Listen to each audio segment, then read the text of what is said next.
Bien, seguimos conociendo las distintas propuestas que nos vamos a encontrar en las próximas elecciones locales y hoy tenemos la visita de Carlos Delfrade, quien va a ser precandidato a diputado provincial por el Frente Amplio por la Soberanía. Gracias, Carlos, por venir. Un gustazo para mí, gracias. Bueno, decíamos, va a ser precandidato a diputado provincial, pero actualmente ya es diputado provincial. Sí, en el segundo periodo es un privilegio, así que vamos a seguir insistiendo para decir lo que decimos, pero además para que algún día sea ley gran parte de las más de 300 leyes que nosotros presentamos en la provincia y que a veces ni siquiera la trataron porque la cajonearon las fuerzas mayoritarias. ¿Cómo fue ese proceso, esa construcción que lo llevaron a presentarse nuevamente? Especialmente por esta idea de ir en contra de la resignación de los grandes partidos políticos frente al poder económico. Nosotros creemos que Santa Fe, al producir 50.000 millones de dólares anuales, que es el Producto Bruto Geográfico de la provincia, y tener 660.000 personas por debajo de la línea de la pobreza es una obscenidad como consecuencia de muchos años de gobiernos peronistas, del Frente Progresista, de nuevo ahora del peronismo, y que han gobernado solamente para los sectores del poder económico. Yo creo que esa es una falta de valentía, es una cobardía política frente al poder económico y necesariamente hay que seguir peleando contra eso. Por eso hay que seguir fortaleciendo una tercera fuerza en la política santafesina que nos permita en el 2027 ganar las elecciones por afuera de los grandes partidos. Ahora, con la nómina, con la lista que armaron Sí, en esta oportunidad, sí. tiene algunas novedades respecto a las anteriores, ¿no? Sí, Pero, es muy linda. Hicimos una lista para mí muy linda, muy sólida, porque vamos a estar nosotros, va a estar Claudia Balaguer, que es del sector del socialismo que sigue firme con los principios socialistas y no los que han rematado todo ese patrimonio para ir a un frente de derecha. Está Palo Oliver, que también insiste con la democracia que pregonaba Alfonsín y que tampoco quiere saber nada con los sectores de la derecha. Está nuestra compañera Mercedes Meyer, con quien ingresamos por primera vez en la Cámara de Diputados en el 2015 del Partido del Trabajo y el Pueblo. Los sectores corresponden a una mujer que admiro mucho, como es Alicia Gutiérrez, a través de un tipo fenomenal que se llama Gustavo Gamboa. Marisa Bernal, que es actual concejal de Villa Gobernador Galvez, por una educadora de toda la vida como Verónica Venas. Y después, a nivel rosarino, vamos a llevar nada menos que a Leo Caruana como candidato a concejal. En segundo lugar va a estar Sofi Boto, que viene de Libres del Sur, también. Es decir, es un armado de 9 organizaciones políticas y que ha generado listas muy interesantes. Vamos a llamar a Juan Nobile como candidato a senador por el departamento de San Lorenzo para que quede claro que nosotros vamos por la verdad, la transparencia y la profundidad, a diferencia de otros candidatos a senador allí en el departamento de San Lorenzo. Vamos con Carlos Manesi de Paren de Fumigarnos, de candidato a senador por el departamento de la capital, en un armado allí que sí tenemos candidato a intendente, porque allí el peronismo que realmente quiere los cambios entendió que dentro del peronismo no tiene ningún sentido, entonces va por afuera y viene con nosotros en algo que se llama Fuerza Común a través del concejal actual Fulini de Santa Fe y nuestro referente que es Pablo Landó. Así que estamos muy contentos, muy felices, muy seria la propuesta para la gente, listas en casi 40 localidades, algo muy pero muy lindo. Hemos ampliado, es la idea del Frente Amplio, en lugar de abrazo, para todas aquellas personas que siguen creyendo en la política como herramienta de transformación y que siguen enamoradas de los viejos ideales que alguna vez los enamoraron de los partidos políticos, en los principios de los partidos políticos. Bien decía Carlos, aclarar lo del intendente, ¿no? Ustedes no van a presentar un intendente acá en la... En Rosario no vamos a presentar sí. ni tampoco candidato a gobernador o gobernadora. Nuestra candidata a gobernadora era Griselda Tesio, pero nos dijo que ahora no. Pero estuvo con nosotros en la presentación de la lista en Santa Fe, lo cual para nosotros fue un lujo. Igualmente lo escuché decir que dentro de las opciones que hay, el mejor precandidato es Leandro Busato. ¿Eso lo sostiene? Dentro del peronismo. Dentro del peronismo. Es decir, cuando se vaya del peronismo va a ser gobernador. Ahora, dentro del peronismo creo que sí, porque además nobleza obliga. Él ha posibilitado que este muchacho Fulini haga una gran jugada valiente, que es salirse del peronismo para venir con nosotros. Eso es muy lindo, muy meritorio. Y en Rosario, si bien no va a haber un apoyo explícito del Frente Amplio a Juan Monteverde, considera que yo es la personalmente mejor siempre dije que a mí me gustaría que Juan algún día gobierne la ciudad, porque sería lo que nosotros decimos, por afuera de los grandes partidos, alguien que llega ahí. En este caso él decidió, el grupo decidió por una cuestión coyuntural que dentro del peronismo podía alcanzar la intendencia. Ojalá lo logre. Yendo a sus 2 periodos, Carlos, de trabajo en la Cámara de Diputados, ha presentado una enorme cantidad de proyectos. ¿Lo tiene contados? Sí, tenemos casi 2.500 proyectos presentados y 320 proyectos de ley. Nunca falte, además, falte en 8 años de laburo. Si alguien le pide que dentro de esa gran cantidad... Estoy pensando que tarado, pero bueno, con un exitoso fracaso lo nuestro. Dentro de esa gran cantidad de proyectos, usted tuviese que elegir 3 que diga, estos sintetizan las ideas de Carlos del Frade en la legislatura. Reforma impositiva, que deje de pagar impuestos la clase media y los sectores trabajadores, y que alguna vez paguen a exportadoras. Las exportadoras pagan 0 pesos, por eso es una provincia injusta, obscena, como usted decía antes. Jornada laboral de 6 horas, nos parece fundamental para tener trabajo estable y en blanco, salir incluso de esto de los planes transitorios. Nosotros queremos trabajo estable y en blanco para que la privada pueda planificar una familia, una casa, un futuro. Y eso para mí se hace con una ley de jornada laboral de 6 horas, cosa que la provincia lo puede hacer porque lo habilita el artículo 20 de la Constitución Provincial. Y después la otra, que es para nosotros fundamental, ley de educación. No puede ser que la provincia de Santa Fe no tenga ley de educación desde 1947. Es una vergüenza lo de la provincia de Santa Fe. Después, si querés, sumar la ley de agrotóxicos, que para mí es fundamental. Basta de envenenar a la gente, nos parece importante eso. Y después estamos trabajando mucho en esta cuestión de una empresa provincial de vivienda para también salir de la desesperación de lo que significan los alquileres. En todos esos proyectos no apareció tal vez el tema más estudiado por usted, que es la problemática ligada a la seguridad, a la violencia y el crimen organizado, pero sí en realidad aborda integralmente las causas que originan que haya tanta mano de obra en los barrios para eso, ¿no? Nosotros tenemos ley de seguridad, ley de policía, ley de servicio penitenciario.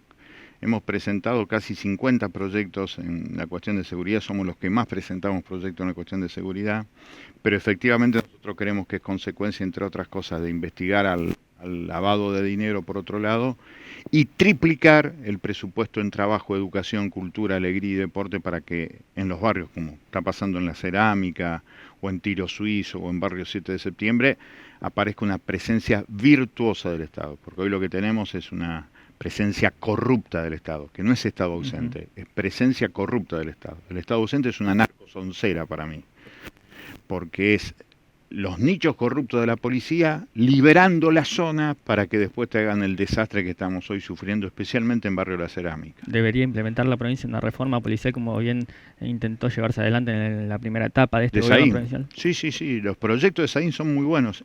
Y durante 4 años se cajonearon. Por esto de discutir Saín sí, Saín no, es increíble la falta de responsabilidad de los grandes partidos políticos que manejan la agenda de la legislatura, tanto en diputados como en el Senado, por discutir Saín. Algunos dirigentes propusieron que las grandes ciudades de la provincia puedan contar con una policía local, una policía municipal. ¿Crees que puede ser una respuesta?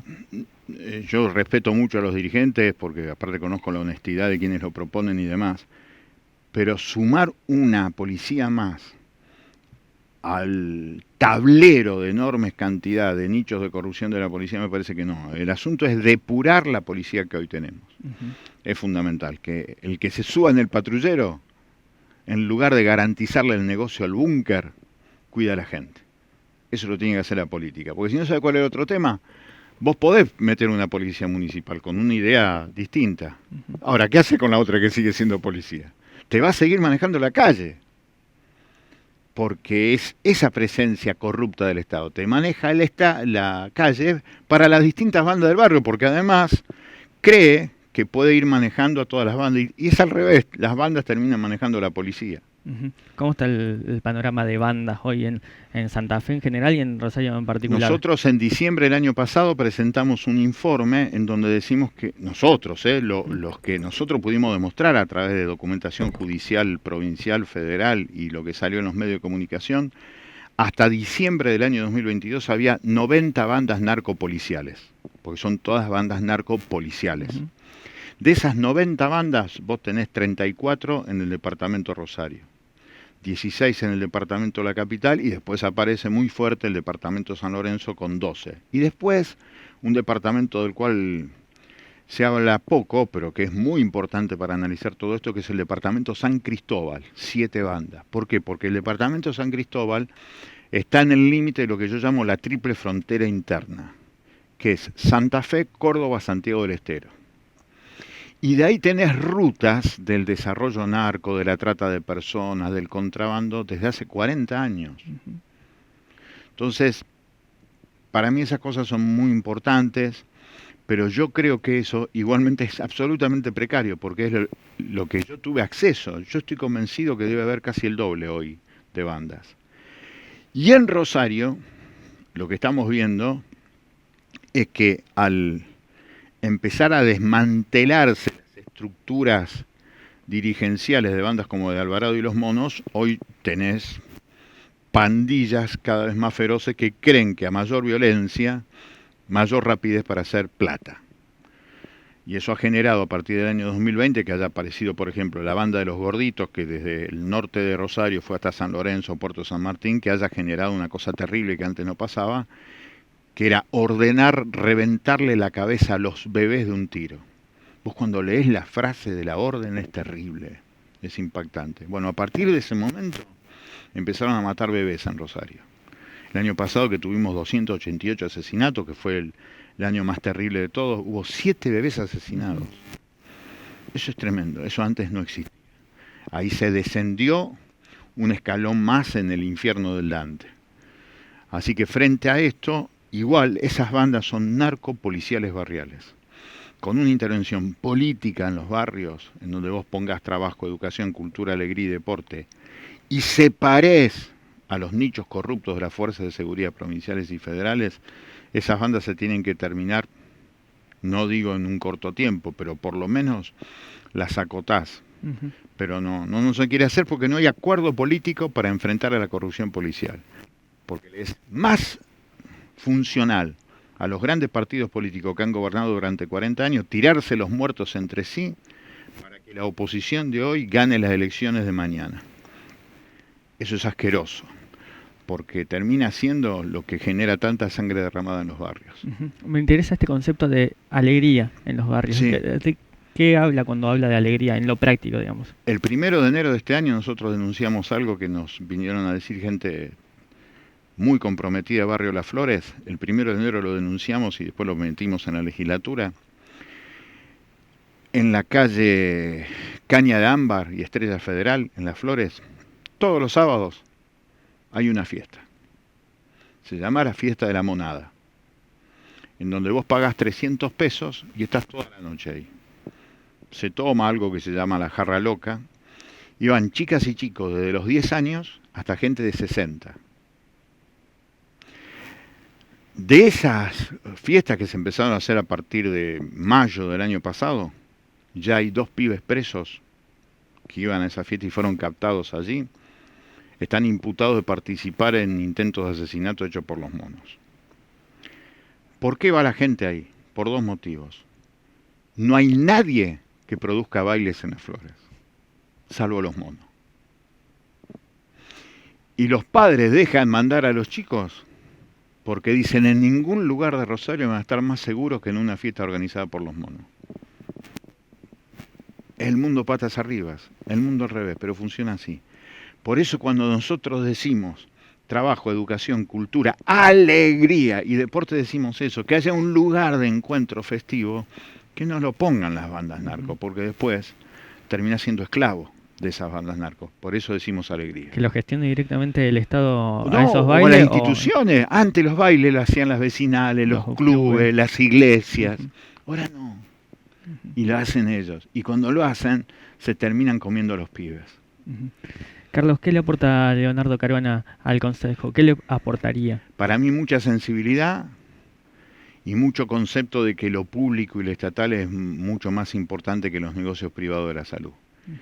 Y además un tipo que tiene principios éticos, políticos muy firmes y que reivindica al socialismo tal como fue plantado en la provincia de Santa Fe, especialmente a partir del 73, cuando se crea el Partido Socialista Popular, y en donde las cuestiones éticas y políticas están por encima de los negocios. Lo escuché decir, más bien lo leí, Sí. decir que está un poco en contra de este eslogan de hechos, no palabras. Ah, sí, eso es la década del 90. Si hay algo que define a la humanidad son las palabras. Vos decís y pensás de acuerdo a las palabras que te navegan por dentro. Cuanto menos palabras vos tenés, menos pensás por vos mismo si empezás a repetir las palabras que otros te imponen para hacer lo que otra persona te hace. Hechos y no palabras fue la década del 90. Ahora, gracias a eso, nos destruyeron la Argentina, privatizaron todo. Entonces me parece que claramente cada cuestión tiene que ser pensada. Para ser pensada necesitas poner palabras, dar fundamentos sobre por qué sí y también dar fundamentos por qué no. El otro día yo me enojé en la legislatura porque digo, se oponen, pero decime por qué te opones. Decime la razón, porque sin razón desaparece lo humano. Sin palabras vas al mundo de la violencia. Entonces, claramente necesitamos palabras para fundamentar hechos, palabras para fundamentar políticas, palabras para fundamentar la vida cotidiana. Sin palabras no hay humanidad. Paradójicamente, uno cuando ve la oferta electoral que viene, ve que muchos candidatos provienen de los medios de comunicación, donde el lenguaje debería ser lo que prima, ¿no? Sí, pero hay que ver aparte qué tipo de comunicación han hecho esas personas que vienen de los medios de comunicación, qué tipo de periodismo han hecho. Hay que analizarlo eso también. Claramente, en realidad, los medios de comunicación son grandes empresas que fundamentan con la difusión de las noticias que eligen difundir la estructura de un pensamiento cada vez más individualista, cada vez más consumista, y creo que lo que estamos viendo hoy son figuras que generalmente van hacia ese palo de la profundización del individualismo, la desaparición del Estado, incluso la desaparición de la nación. Hay muchos sectores que se han hecho populares gracias a estar mucho en medios masivos de comunicación y que ya van directamente por la desaparición de la Argentina. Es injusto, es un poco caer en la trampa, decir que están saltando a la política muchos periodistas, generalizando como si todos los periodistas fuesen lo mismo, digamos, porque entraría usted entraría en esa bolsa, digamos, pero nosotros y sería hacíamos un periodismo diferente. Claro, sería injusto. Pero no, yo lo que diría que claramente se ve eso, que la gente que aparece en los medios, la política lo busca porque se han vaciado los partidos políticos. Entonces es como una especie de cortada, le queda más a mano hacerlo. Yo lo que creo que el trabajador de prensa con compromiso político lo va a hacer. Yo creo que hay 3 actividades que sin información rigurosa y precisa se hace mal. El periodismo, la educación y la política. Sin información rigurosa y precisa es mal periodismo, es mala educación, es mala política. Pero ese es mi punto de vista, que pierde por goleada. Lo que hoy vas a tener como oferta es gente que en los medios no le ha importado jamás tener información rigurosa y precisa. Así que en la política va a seguir siendo igual. ¿Qué se busca ahí? ¿Ser periodista? No, se busca tener una cara conocida. Y hablando de caras conocidas, mucho de lo que se impuso en el último tiempo, o tal vez se sobrevaloró también, tiene que ver con las campañas a través de redes sociales, de la figura de redes sociales, y también como una manera de llegar a la juventud, se dijo en cierto mundo.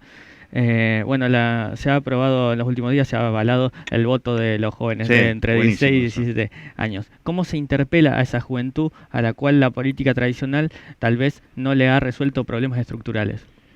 A mí lo que más me gusta, por ejemplo, ayer lo hice cuando te invitan de las escuelas y hablar con la privada y ser auténtico. A mí me parece que lo único que queda es ser auténtico. Yo creo que además hay que mostrarle que lo que ha fallado es una política deliberadamente vinculada a los sectores económicos, la resignación, y hay que volver a reivindicar la política como una acción transformadora, como una acción revolucionaria, y que la construcción de un Estado de verdad es una cuestión humana. Entonces hay que hablar del humanismo, de los valores reales. A los pibes hay que hablarle del amor, de la amistad, de la falta de laburo, del miedo, de la incertidumbre que le genera, por ejemplo, en 5º año, ¿qué va a pasar el año que viene? ¿Qué van a hacer esos pibes? Entonces hay que hablar del laburo. Y si los pibes te van auténticos, te van a seguir. No tiene que ver tanto con las redes sociales, porque en definitiva, para nosotros, por ejemplo, las redes sociales es lo único que nos queda. porque te piden tanta guita para aparecer en Canal 3, en Canal 5, que es obsceno. Yo ya les he dicho, como en otras campañas a todos los muchachos, no paguen la guita que le pidan estos tipos, porque son estafadores profesionales.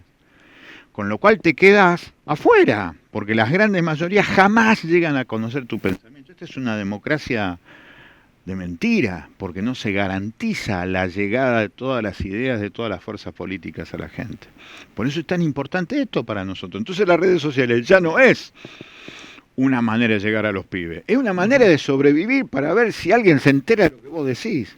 Porque yo siempre le digo a la muchachada, hablémosle a los oídos que nunca nos escuchan, que nos miren los ojos que nunca nos ven, porque si no, nos quedamos con el espejo. Y fracasamos, nos vota el espejo, y a veces el espejo no va a votar. En ese diálogo que tiene con los alumnos de Sí. quinto año, ¿ve ese fenómeno que tanto ¿De Milei? no digo puntualmente Sí. de Milei, sino de una generalización, de una derechización Sí, de, sí. de la juventud? Totalmente ¿Lo percibe? presente. Lo he visto en Santa Fe, en Vera, en Reconquista, en Rafaela, en Rosario, en Álvarez, en Villa Gobernador Galvez, en Venado Tuerto. Está totalmente metido en la pibada. Es así. Ahora, cuando empezás a discutir eso, entonces te dicen, bueno, ¿qué piensa de Milei? Yo le dije, para mí es un tipo peligrosísimo. Y como suele pasar con el mito de Frankenstein, los que construyen a Frankenstein se olvida del final de Frankenstein. Frankenstein se vuelve contra el creador. Por eso ahora La Nación y Clarín no saben cómo pararlo. No saben. Y todos los fines de semana vos ves nota en Clarín y La Nación que empiezan a corroer la figura de Milei al cual ellos construyeron. Pero es Frankenstein, se vuelve contra el creador, es el neofascismo en la Argentina. Es un tipo realmente peligroso y que además va por la extinción de la Argentina. Porque cuando a vos te dicen dolarizar, es tomar la moneda de la nación que impuso esa moneda. Es decir, ser una estrella más de la bandera yanqui. Que se vayan al diablo, yo no quiero eso. Quiero otra cosa, quiero seguir peleando. Lo voy a seguir haciendo.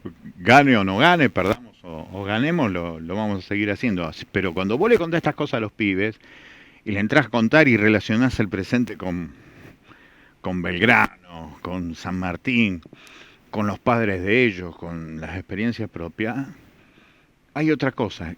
Y ahí que empieza a aparecer la palabra de alguien que está cerca, que ya no es el celular. Entonces, ahí empezás a empatar y te das cuenta que eso es Milei, pero es una pintura que se va despintando apenas empieza a circular la palabra. Carlos Milei va a ser precandidato al presidente de la Nación. ¿Ustedes van a apoyar desde el Frente Amplio de la Soberanía algún precandidato de los que está No, estamos en carrera? discutiendo eso, no, porque además con la noticia de que no va Cristina Fernández de Kirchner es bastante preocupante el panorama. Después del último discurso que dio Cristina, que fue para mí fantástico, mostrando cómo se produce la inflación y todo eso, a mí me quedaba claro que no había muchas dudas. Yo siempre lo seguía a Pino Solana, cuando se presentaba Pino, era Pino sin lugar a dudas, después de Pino Claudio Lozano, hoy andaba por ahí, con mucho respeto también con Grabois y demás, pero me parecía que claramente si se presentaba Cristina en esta opción, era un voto interesante. No sé si va a ser la opción mayoritaria del Frente Amplio de Soberanía, creería que sí, pero hoy ya no está Cristina tampoco. Así que es preocupante, pero me parece que vamos a andar cerca por ahí. No me representa nada del PRO, no me representa absolutamente nada de cualquier intento neofascista. Así que vamos a estar por ahí. Pero no hay definición, pero ya ni siquiera me queda mi definición personal. Yo te hubiera dicho, si hubiera ido Cristina, la voto a Cristina, pero ya no está. Entonces es todo un tema. Entre Grabois y Lozano, en lo personal esto, ¿no? Ya como Frente Amplio, ¿tiene Sí, una claro. definición por alguno de los dos? No, estoy por ahí, en todo caso después lo charlaremos, pero eso es estoy ahí, porque históricamente siempre yo me considero un tipo que siempre estuve del lado de Pino, Claudio Lozano, Víctor de Genaro. Me parece que yo confío porque hace 30 años que lo conozco. Pero bueno, también veo lo de Grabois, me importa mucho su impronta juvenil, pero aparte con una gran formación intelectual, que es lo que yo creo que hay que hacer. Compromiso, ética y conocimiento son cosas muy lindas, así que me parece que es muy interesante. Le hago las últimas dos, Carlos. Sí. ¿Cómo explicaría la distancia que hay entre ciertos sectores de la izquierda o de la Sí, centroizquierda sí. local y también nacional con lo que es el Frente de Izquierda Unida? ¿Cómo es que cada vez que aparece un proceso electoral no hay un acercamiento ni se vislumbra un posible acuerdo entre estos sectores? Yo creo que hay sectores de la izquierda a quienes además quiero y respeto mucho. Yo disfruté mucho cuando en Proyecto Sur, incluso cuando logramos la primera vez que accedimos a la banca, estaba el Movimiento Socialista de los Trabajadores. Yo lo quiero mucho a los muchachos, lo quiero mucho a Alejandro Parlante, a Jimena Sosa, los quiero muchísimo y los respeto muchísimo. Yo los valoro mucho. Yo lo que sí creo, como pasa con otras fuerzas políticas, este es un país profundamente unitario que no zafa ni siquiera la izquierda tradicional. Todo depende de Buenos Aires. Para mí eso es una barbaridad. Yo creo que Buenos Aires es uno de los grandes cánceres que tiene la Argentina. Entonces yo lo que digo en esto es que las decisiones se toman más de Buenos Aires que de Santa Fe. Por eso pasa esto de que hay mucho desvínculo entre sectores, ya no solamente de izquierda, centro-izquierda, porque se ve claramente que las decisiones se toman de Buenos Aires y a dedo. Incluso vienen candidatas y candidatos a ser referentes en la provincia de Santa Fe con una residencia de poco tiempo. No parece serio y respetuoso, especialmente con los sectores trabajadores, que es al cual ellos y nosotros, casi por naturaleza y por historia, estamos totalmente consustanciados. Ujú. Así que yo creo que eso es lo que genera el desvínculo. Y después porque claramente el armado de izquierda que ha tenido más votos, por lo menos por ahora, hemos sido nosotros. Entonces claramente eso también genera eso. Y porque en Santa Fe hubo una tercera opción a partir de los años 90 que fue el Partido Socialista. Entonces siempre hay como un armado santafesino por encima de lo nacional. Por eso la izquierda tradicional en Santa Fe no tiene el peso que tiene en otras jurisdicciones, como por ejemplo Jujuy. Y con el sector de Rubén Giustiniani, ¿por qué fue que no lograron? Electoral, una cuestión electoral. No nos pusimos de acuerdo sobre la cuestión de los lugares, lo cual es una pena porque yo sigo pensando que Rubén es un tipo admirable.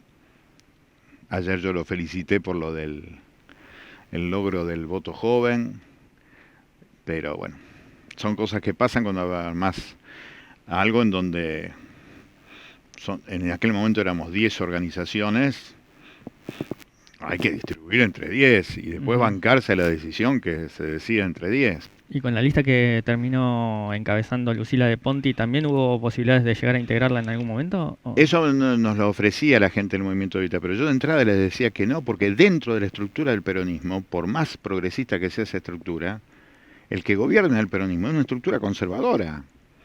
Perotti en la provincia es un gobierno conservador con algunas cosas que fueron interesantes, el boleto educativo, la cuestión de billetera Santa Fe, son cosas interesantes esas, sin dudas. Pero eso que fue interesante es porque el Estado se mete. Ahora, después el Estado, sirviéndole solamente a las multinacionales santafesinas, termina generando 660.000 personas en la pobreza. Bueno. Entonces yo creo que por adentro del peronismo, los sectores progresistas, ya está. La tuvieron que haber aprendido, fue con mucho dolor que lo quisieron hacer en la década del 70 y terminó muy mal eso. Entonces algún día tienen que salir de ahí, como hicieron los muchachos en Santa Fe, salir de ahí y construir desde la identidad peronista transformadora un frente amplio por la soberanía más grande para gobernar la provincia de Santa Fe. Eso es lo que hemos peleado toda la vida. Ahora hemos puesto, aunque sea una simiente, vamos a ver hasta dónde da. Porque puede pasar que no nos vote nadie. Bueno, Carlos, teniendo en cuenta que sí, tal vez sí lo vote mucha gente, seguramente nos volvamos a encontrar a medida que avance el cronograma electoral. Así Bueno, que le gracias. agradecemos muchísimo. Disculpen la lata, pero me copa no, la charla. Gracias. Gracias. A vos.